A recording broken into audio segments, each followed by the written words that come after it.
Hey everyone, as you can see, the farm is about to pop with color, but it's just been a little bit slow because it's been really cool and rainy. Now, despite that, I have been able to spend quite a bit of my weekends out here on the farm and doing some work, and I tracked my time over the past month. And it is time for me to give myself some critical feedback or constructive feedback, which I'm going to share on this video. So I'm going to talk about the results of my tracking of my time, the implications of that, changes that I'm making based off of that. And then I'm going to talk about some higher level business decisions that I've made that involve a lot of money, but I made them in order to move my business forward. And I'm going to talk about my thought process for that in a way that hopefully helps you with your farm and your business. So for those of you who are new to my channel, my name is Jessie. I grow in Zone 7A in New Jersey. This is my 4th year of flower farming, and this year is a little bit different because I am rebuilding my retail channel. I'm spending a little bit more time growing vegetables for our family, but still very much dedicated to growing some flowers for my community. So I mentioned that I tracked my time over the past month. I use this app. It's fine. I have no affiliation with them, but I get a lot of questions about what app I use. So I use this app. You can classify your time in, like, I spent it on weeding, I spent it on planting, or whatever. So anyway, I pulled together all of my time, and here were my results. I spent 5% of my time harvesting. I had some bouquets that I was selling at the country store, but most of the harvesting was actually for vegetables. So I was pretty comprehensive in including all of the activities that I was doing on the farm, including for our personal home consumption of vegetables. That was 5%. I spent 15% of my time planting things like the Lisianthus over here. I've been planting more perennials. We got some astilbe in, but we also had some like asparagus crowns. So we're going all into perennials. Going to talk a little bit more about that later. So that was 15% of the total time.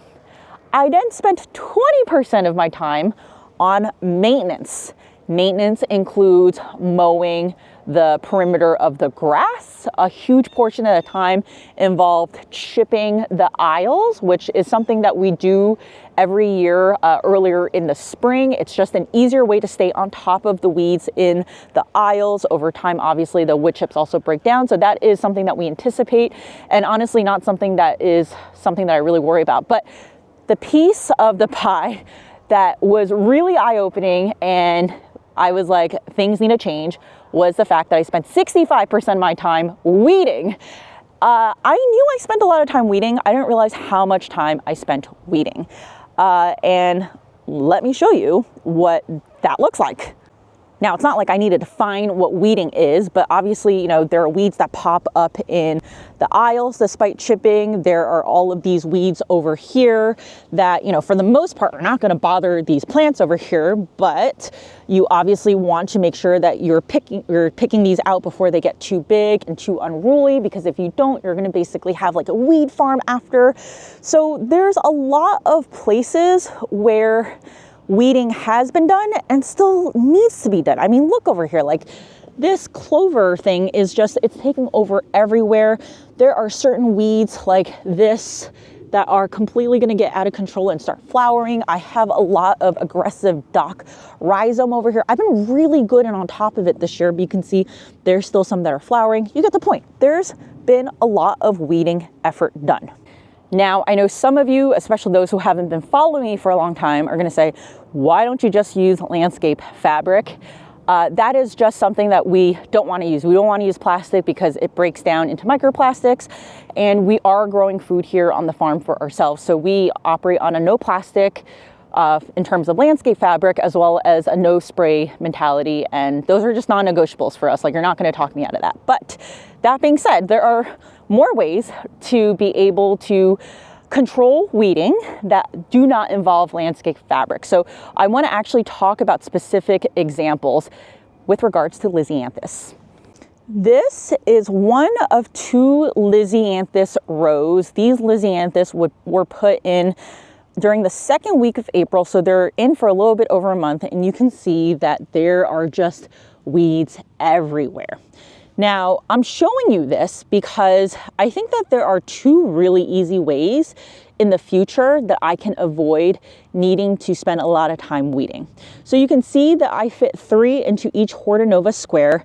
For those of you who ask, I've always fit 3 in here.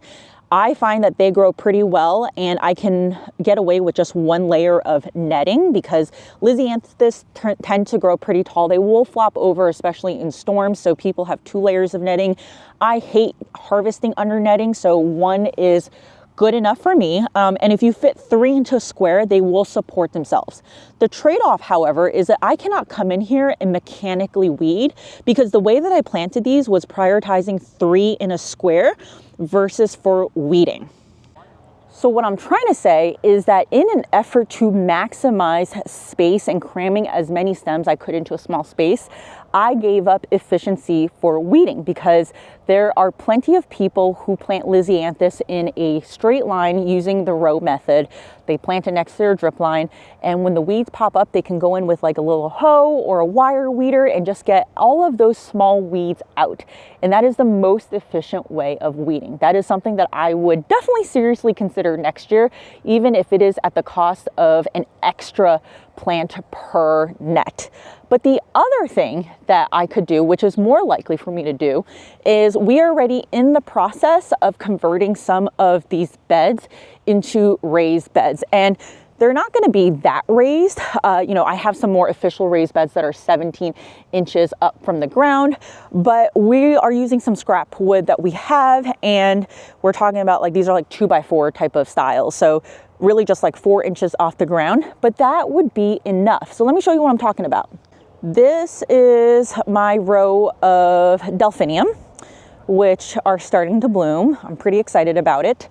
And you can see this is the 2x4 that I'm talking about. So if I were to truck in fresh compost before I start planting, I believe that that would significantly help me with the weed pressure, because what I find is that my native soil, even though I don't do tilling, does have quite a bit of weeds that are naturally going to pop up. And if you fill the bed with fresh compost or something that has really aged over time to make sure that there aren't a lot of weed seeds on there, then you really could help mitigate with the weed pressure. Like we've used leaf compost in the past from our local cooperative, as well as topsoil, and those are pretty good at helping minimize the weeds. By the way, I just want to give a little shout out to these delphinium. They really suffered over the winter. They got chowed down. They were so small that I couldn't even tell if they existed. And as a result, they got compromised in their growth. But I actually really like the size. Delphinium, if grown well in a tunnel, can be really, really tall, great for statement work, for event work.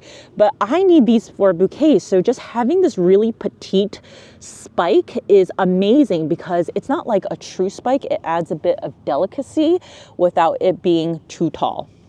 So back to the original topic around weeding. I think the plan for next year is we're going to try to create more raised beds like this, try to get access to fresh compost right before planting those Lisianthus, put that compost on top, plant it through, and hope that that's going to help with the weed pressure. However, I've already done the 3 in a netting without the raised bed and fresh compost. I now have a lot of weeds I need to contend with. And because I spent so much of my time weeding, that really signaled to me that I need to do something about it, because first of all, who wants to spend that amount of time weeding? Second of all, that is not a good use of my time, because I could be doing more high leverage events, meaning things that are going to return more for the business and for the farm versus a low task topic like weeding. So what I've done is I've hired 2 middle schoolers who are going to come and help me weed for the rest of the season. And the way that I found these 2 middle schoolers was in the local Facebook community group. There's a lot of great questions. Like today, there's like, where can I get the best strawberry cheesecake? And, people will put down their favorite bakeries. Well, someone asked, I have a lot of weeds in my landscaping. Is there anyone looking for a summer job to help me with the weeding? And lo and behold, there are these 2 middle schooler boys who have a little business mowing lawns, doing weeding. And I reached out to them and they were like, absolutely, we would love to help you. So I'm pretty pretty excited because, you know, even though there's a bit of training needed and there's probably going to be some mistakes being made, I think net that is a much better investment of my money for the return I'm going to be able to get in terms of not spending so much time weeding and instead being able to do a little bit more planting, a little bit more harvesting, making bouquets. I'm taking the floret arrangement course, so I definitely want to spend a lot more time arranging and all that good stuff. So that's going to free up my time to be able to do that. So that was my major aha with tracking my time. I can assure you that if you track your time, you're probably also going to have an aha, probably similar to mine, but hopefully not 65% of time spent weeding. So the next part I want to talk about is some business decisions we've made, specifically spending a lot of money doing things that we would have traditionally done in the past. And I mentioned in some other videos that we are going to be expanding this field in the sense that we're going to be expanding where the deer fence is. Now, this is a 40 by 90 foot space. Eric and I did all of the grunt work in terms of preparing this field. We rented a sod cutter and we were going to put down irrigation before we realized that our deer pressure here is so bad that the fence needs to be prioritized. So therefore now we have a fence which we put up. This fence, I have a video about it if you're interested, it was through Deer Busters. It's worked for the last couple of years, but let me show you, there's some like pockets where I'm now pretty convinced that plastic is not a good idea, especially if you're trying to get longevity out of these fences. So if you look over here, we've had to have some reinforcement in the form of like metal wiring over here. There's holes over here. One night I came out and I saw like a lynx come in, so I actually put that board over there as like a makeshift to prevent more stuff from getting in here, but rabbits will be able to chew through this. We had a really aggressive buck that ended up destroying the tension on here. And you can see like there's just so many places where we've had to reinforce with metal wiring because you have an aggressive buck or you have something that is able to chew through the plastic. Now this is a bit of a shame because it was a lot of effort putting this up. This whole fence equipment or just the fencing materials alone cost like $2,200, not to mention all of the labor time that Eric and I spent. You know, we were hoping that this was going to last way longer than just like the 3-4 seasons that we're getting out of it. That added on to the fact that E is getting older. You know, she wants to walk around. We've got 3 acres, and this is a very small part of the 3 acres, but you can't go more than 10 steps without deer poop. And deer also carry ticks. So for me, the ability to mitigate the amount of ticks you have is also really, really important. So if you can prevent deer from coming into your property, you're inherently going to have a lot less ticks. So those were all like really valid family reasons for us to go ahead and say, okay, like let's actually consider fencing the entire back property up to where our house is. And that is basically fencing off 2 acres. And so like from a monetary cost perspective, it's a lot of money. For us, it's about $25,000 to outsource that. And not to mention the fact that we have that tree line over there, which is a little bit hard to see, but that tree line has a lot of trees that are coming in and you get a bad storm, you get like bad winds, some of those branches are going to fall off. So it also includes another $5,000 of hiring out to make sure that that tree line is trimmed before you put on the fence. So that way you don't have to deal with the fence breaking later if limbs come falling down. So we're talking about like a $30,000 investment at the end of the day. And Eric and I grappled with the fact, do we do it ourselves? Do we hire it out? And ultimately we decided to hire it out. So in every single business, there's this concept of trading time for money or money for time. When you first start out in a business, you have no money, but you have time. As you progress in your business, you start accumulating more money, which allows you to trade that money for time. And I think that there are certain businesses that are not very good with obviously managing money because they're prioritizing their time so much that they get themselves into a hole. But what I actually see more often with flower farmers is that they're so afraid of spending money that they don't end up thinking about what is the best use of their time. So you can see the direction I'm going at. We've already hired out the trimming of those trees. Eric and I really considered doing it ourselves. I will say that we have paid our dues on this property because when I was 38 weeks pregnant, we took down a birch tree by the back of our house, because as we were putting up the pole barn, the township looked into our records and was like, your septic tank technically failed inspection, you need to get it fixed. So there was this big excavation project that needed to happen. And at that time, we didn't have enough money to be able to trade our time. So instead of hiring someone to take down the tree, we rented a boom lift. Eric went up. At the job I work at, I'm lucky enough where if you make it to 38 weeks of pregnancy, you get to take 2 weeks before your due date off as maternity leave. So the first day that I was off from my maternity leave, I was helping Eric take down that tree. And I can tell you, after that experience, being 38 weeks pregnant and taking down a tree, I never want to do that again. And now when you take into account the fact that my business has matured, there is a viable business that can actually pay for that tree trimming and the deer fence. Now I'm able to trade money for time, because what am I going to do with that time? Well, I can tell you what I did with that time. First of all, I didn't have to take a day off, so I continue working my full-time job.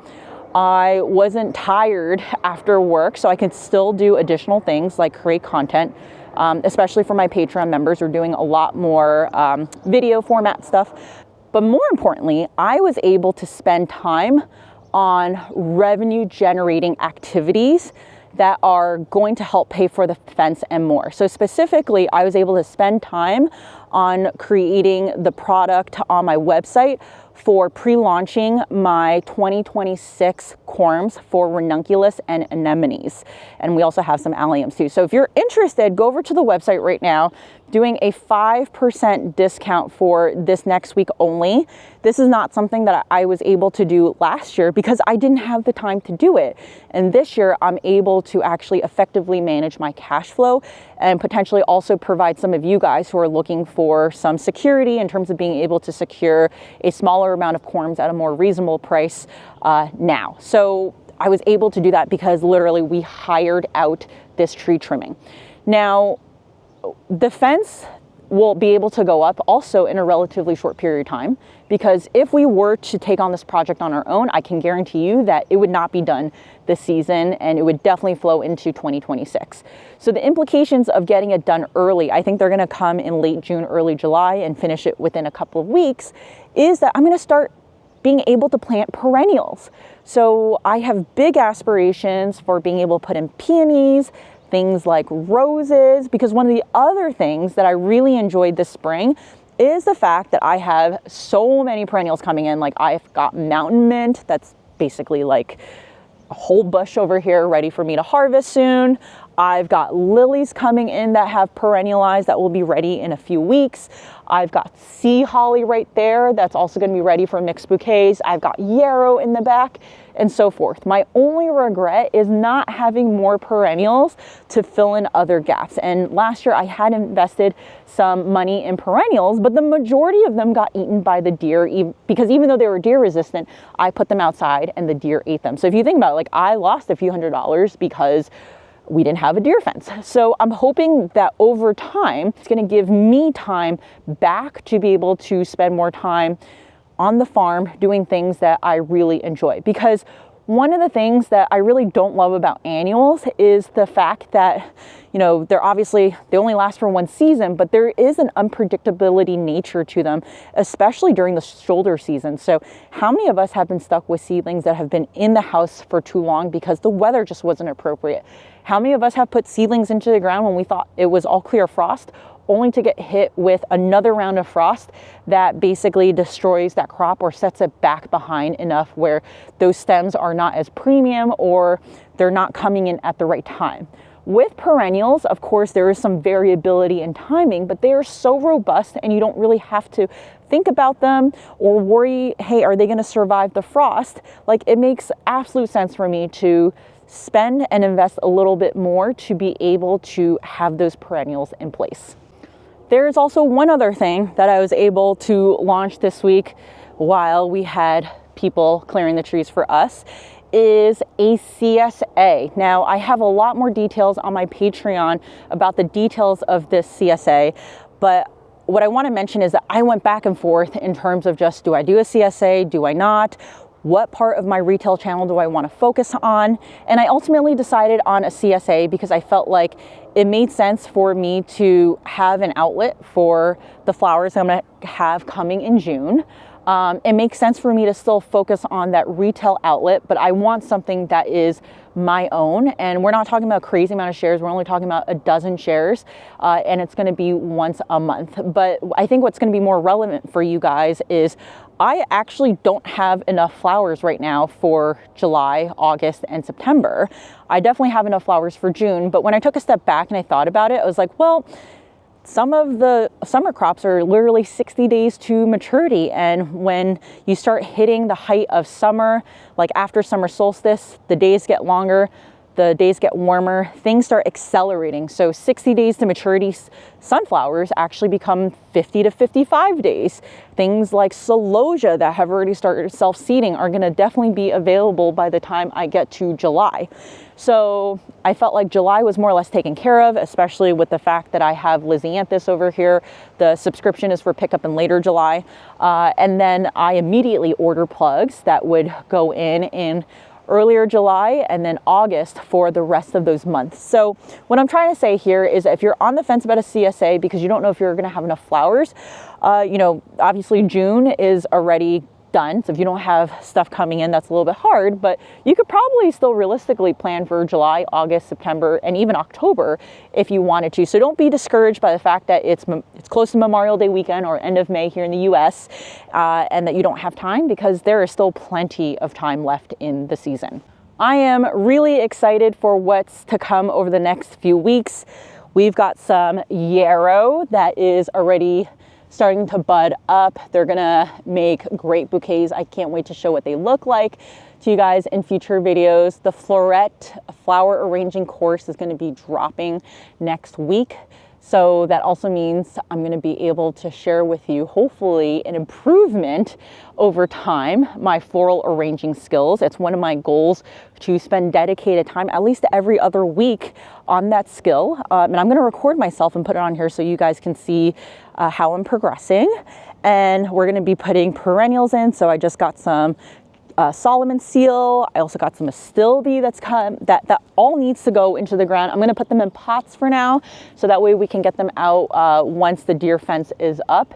And hopefully gonna be able to order some bare roots for roses, some bare roots for peonies, and God knows what else. I feel like the sky's the limit at this point. It's gonna look great once that deer fence is up to be able to walk, especially in the spring with everything blooming. So let me know if you have any suggestions for me in terms of perennials that you would recommend, especially that bloom in the earlier part of summer. So I'm looking for stuff that's gonna bloom in the summer, like in July. I'm looking for stuff that's gonna bloom more in the fall, because I feel like I've got it for spring. And of course, anything that is gonna be super, super early blooming, like viburnum, for example. So anyway, let me know in the comments, and I will see you in the next video.